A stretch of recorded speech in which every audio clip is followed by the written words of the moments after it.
Hello, everybody. I'm Sam Carchidi with Philly Hockey Now, and welcome to our Broad Street Bullcast. This is episode 8, and I want to remind you to please subscribe on YouTube. You can watch us on YouTube, or you can follow us on Apple Podcast or Spotify. And it's the dog days of August, hot out there. It's Phillies baseball time. The Phillies are playing quite well, and things are kind of slow in the NHL right now. If you're a hockey fan, you're probably watching the World Juniors. And there was a little news last week with the Flyers this past week, and we'll get into it. I think TSN of Canada did a real good job. They ranked all 32 teams in different positions, and it's an ongoing project, and they've gotten through all positions except goaltender. And what did their investigation, what did their report tell us?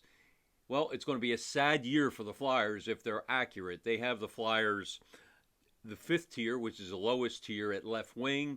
They have them toward the bottom at right wing. They also have them toward the bottom, fourth tier out of 5 at center, and fourth tier out of 5 at defense.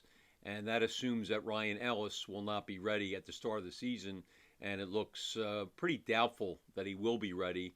And it appears Tony DeAngelo will be on the top pairing along with Ivan Provorov. So, that said, as I mentioned, goaltending has not been done yet, but I would think Carter Hart and his backup, probably Felix Sandstrom at this moment, will probably be in the second half of the ratings based on last year and based on the Flyers' defense, the way it looks right now. So, and to me, center and goaltending are by far the most important position. Let's talk about center because, as I said, they rank them in the underperformers. That's the fourth tier out of 5. Probably because there are more question marks at center for the Flyers than any other position. Of course, you have 4 centers, but I'll throw Tanner Laczynski in there because, to me, Tanner Laczynski, I hope he does win the fourth line center spot. I think the Flyers need to get younger. He's 25. Patrick Brown is 30. And Laczynski's going to be given a chance to win the fourth line spot. And, he can also go out to wing. But I think you have to get younger.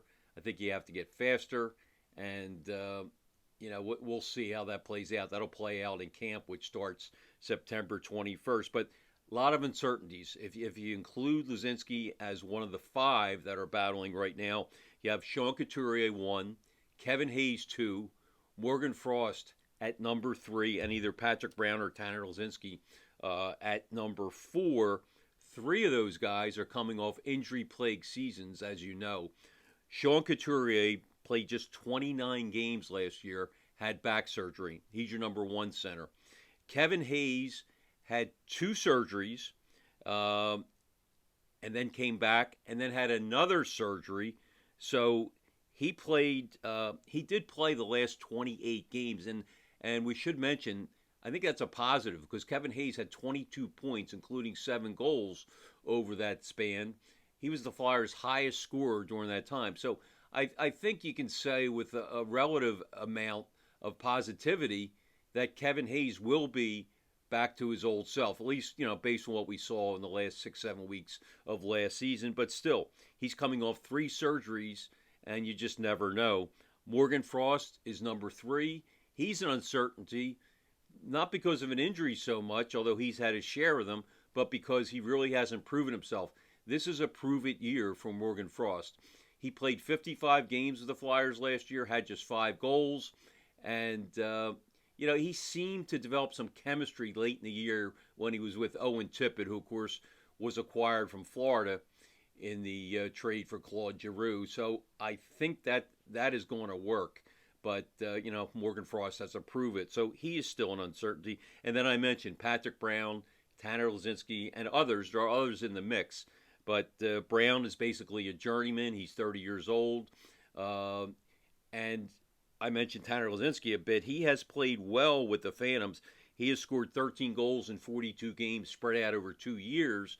But he had right hip surgery over a year ago, and then 6 months later had left hip surgery. So, you just don't know how strong he'll be. He did come back last year. That was a good sign. Came back late in the year.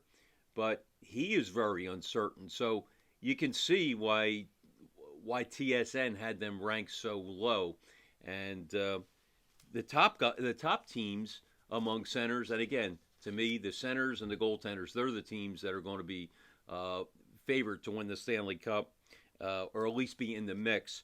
Edmonton, Florida, and Toronto were ranked as the top three uh, in the center position, and I want to add the New York Islanders to that list. I think the Islanders could easily get in there. I don't think they're going to be better than all those teams, but I think if they signed Nazem Kadri, and it looks like they're the front runner right now. He's a free agent, and it looks like it's close to happening. If they sign him, that would give them Brock Nelson, Matthew Barzell, J.G. Pajot, uh, Casey Cizikas right now is the fourth line center. But, if you slot him, let's just say you slot Kadri at one or two or even three in there, it knocks J.G. Pajot down to four. Peugeot scored 18 goals last year. That's pretty strong depth. So I think the Islanders, if they get Kadri, not only will they have one of the best center groups in the NHL, they'll be one of the top teams in the Metropolitan. I'm not saying they're going to beat out the Rangers. Carolina will be strong. But I think, if they sign Kadri, keep an eye on the New York Islanders. This is a team that traditionally plays strong defense, gets great goaltending. If they get Kadri, they will be one of the strongest teams down the middle, and certainly the strongest in the Metropolitan Division in my mind. So, keep in mind that when you're comparing that group to Couturier, Hayes, Frost, and Brown or Lazinski. So, how much will the Flyers improve? How much will their health improve? These are questions that are going to be answered in training camp and in the exhibition season. The exhibition season starts September 24th. Camp starts the 21st. I love the way the NHL does it. Unlike Major League Baseball, which has a long 6-7 week period of spring training, the NHL jumps right into it, and within 3 weeks you're starting the season. And 3 days after camp starts, you're starting an exhibition season. So, I think the NHL gets a lot of abuse from me and a lot of other people for the way they handle things, but I think they do a great job with their preseason and the way it's handled. I mentioned a few minutes ago that the World Juniors are going on, so if you need a hockey fix, they're in progress. Team Canada has 2 Flyer prospects. Tyson Forster, who is a big right winger, I think he is going to be a terrific player. I think he's going to be a 25 to 30 goal scorer down the road. There's a chance he'll be with the Flyers at some point this season. He'll certainly start with the Phantoms. But I could see if he plays well, I wouldn't be surprised if he's here in this second half of the season. Elliot Denoy, who is usually a center, he plays wing. I think he's going to play wing for Team Canada. And he's a pesky guy in the mold of a Ken Linsman for a long time, for fans who have been with the team for a long time, maybe a Travis Konechny. He's a pest on the ice. Teams do not like to play against him. He's also on Team Canada. During practices last week, Forster was on the second line, and Denoy was on the fourth line. 2 other Flyer prospects are also in the World Juniors. Keep an eye on them. Both are defensemen.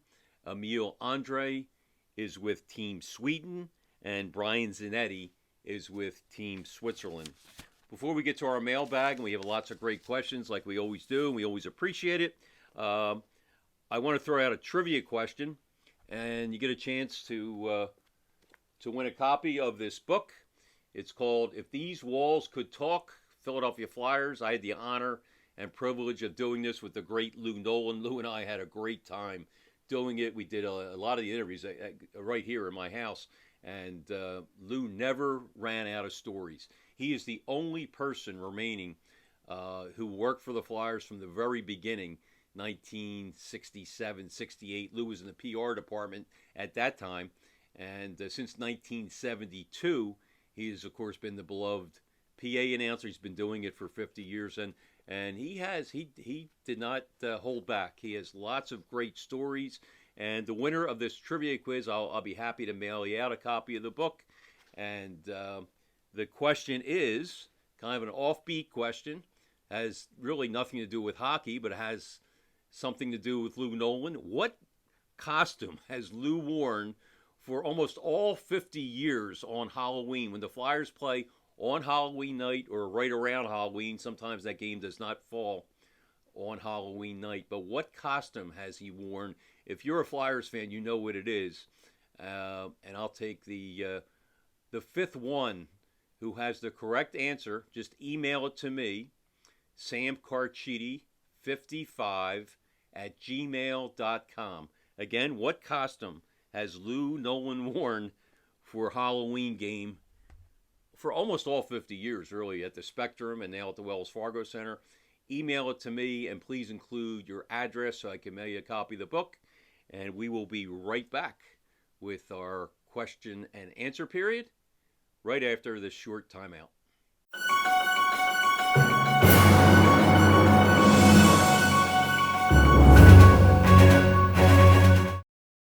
Hello and welcome back to our Broad Street Bullcast. And want to thank you again for all the questions. We'll jump right into the mailbag. First question comes from @1golds. He asked, Risto, meaning Rasmus Ristolainen, of course, takes a lot of heat, but I think teaming him with Travis Sanheim was the equivalent to Sanheim gaining 25 pounds and not being so timid. Your thoughts? Yeah, good question. I do think that Risto does take probably too much abuse. I don't think he's a great defender. He's far from it. But I do think he does a good job with his physicality, and he's got a good shot. Probably should shoot more often. But defensively, I think he does have to get better. But I do agree that him and Sanheim had some real good chemistry, especially in the last maybe 6-7 weeks of the season. And you could see Sanheim especially take off and be more daring, be more offensive, because he knew Ristolainen was there. Again, Ristolainen has a lot of room for improvement on the defensive side, but he did make Travis Sanheim better. Sanheim was unquestionably the Flyers' best defenseman in the second half of the year. So, but Ristolainen, I don't think is as bad as some people think. Is he great? No. Is he worth what they're paying him? Probably not. But he's a serviceable guy, let's put it that way. And hopefully him and Sanheim will continue to improve and pick off, take what they learned in the second half of last year and put it towards this season. Second question comes from Scott Bluebond. He asked, is this the worst direction the team has taken in their history? The short answer, Scott, is yes. I really do believe that. Back in the day, they had the worst record in the NHL, but that team improved by leaps and bounds in 1 year. You might remember Paul Holmgren was the GM at that time. Again, the Flyers had the worst record. Of course, they lost the coin toss with Chicago, so they did not get the first pick. Patrick Kane went to Chicago.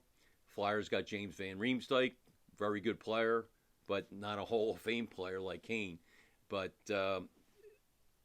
in that off season, Paul Holmgren, or late in the season, he added Kimmo Timonen, one of the best defensemen they've had.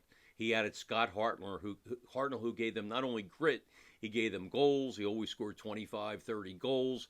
And he added Danny Briere as a free agent. So that team improved by leaps and bounds. They went from the worst record in the NHL to the Eastern Conference Finals, where they lost to the Pittsburgh Penguins in 1 year.